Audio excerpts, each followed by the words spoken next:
भारत के इतिहास में मुगल काल केवल बादशाहों की तलवार और साम्राज्य की कहानियों तक सीमित नहीं था, बल्कि इस दौर में कुछ ऐसी महिलाएं भी हुईं जिन्होंने अपनी बुद्धिमत्ता, साहस और प्रभाव से पूरे इतिहास की दिशा बदल दी। इनमें सबसे पहले नाम आता है नूरजहां का, जो जहांगीर की बेगम थी और जिन्हें साम्राज्य की असली शासक कहा जाता था, क्योंकि सिक्कों पर तक उनका नाम खुदा हुआ मिलता है।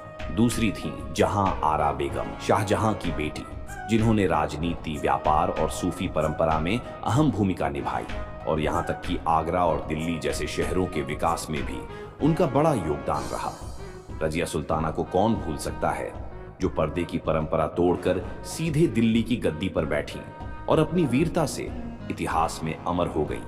वहीं मुमताज महल सिर्फ शाहजहां की प्रिय बेगम ही नहीं थी, बल्कि दरबार की राजनीति और फैसलों में उनका गहरा प्रभाव था और उनकी याद में दुनिया का सबसे खूबसूरत ताजमहल बना।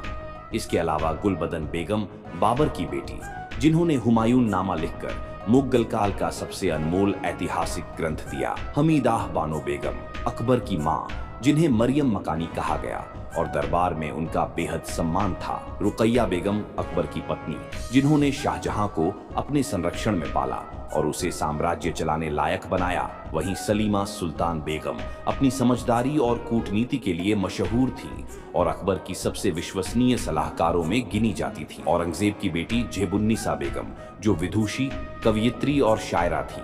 मख्फी नाम से उनकी कविताएं आज भी मशहूर हैं। इन सभी महिलाओं ने यह साबित किया कि मुगल काल का इतिहास सिर्फ बादशाहों के नाम पर नहीं, बल्कि इन ताकतवर और साहसी औरतों के बिना अधूरा है।